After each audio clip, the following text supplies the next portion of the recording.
bukan juga pada kuantiti muka suratnya, tetapi ilmu yang ada di dalamnya. Salam sejahtera, salam nadi ilmu amalan baca. Saya Nurul Anis Naziha binti Muhammad Noh, murid tahun 5 UIA dari Sekolah Kebangsaan Felda Lepan Nering. Pada hari ini saya akan perkenalkan 3 buah buku kegemaran saya, tetapi saya akan memilih buku yang paling saya sukai jalan ceritanya, iaitu Kisah Sa'ad bin Abi Waqqas, karya Nur Azmin Jaafar, terbitan Pustaka Adin pada tahun 2011.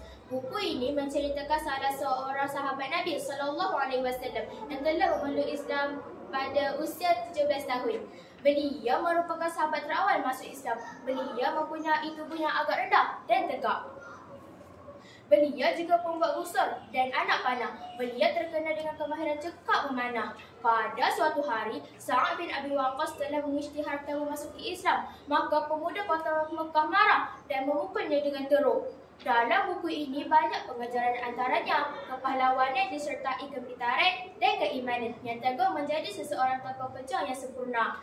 Sedihkah kawan-kawan betapa hebatnya dugaan yang dihadapi oleh beliau? Sa'ad tetap teguh dengan akidahnya, lalu menjawab, walaupun ibu mempunyai 1000 nyawa dan nyawa ibu itu ditarik satu persatu, yakni aku tetap dengan agamaku ini.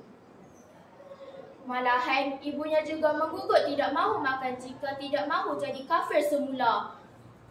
Izinkan saya berkongsi kata-kata Buya Hakka. Membaca buku-buku yang baik seumpama memberi makanan rohani yang baik. Bacalah buku-buku bermanfaat, akan menajamkan minda.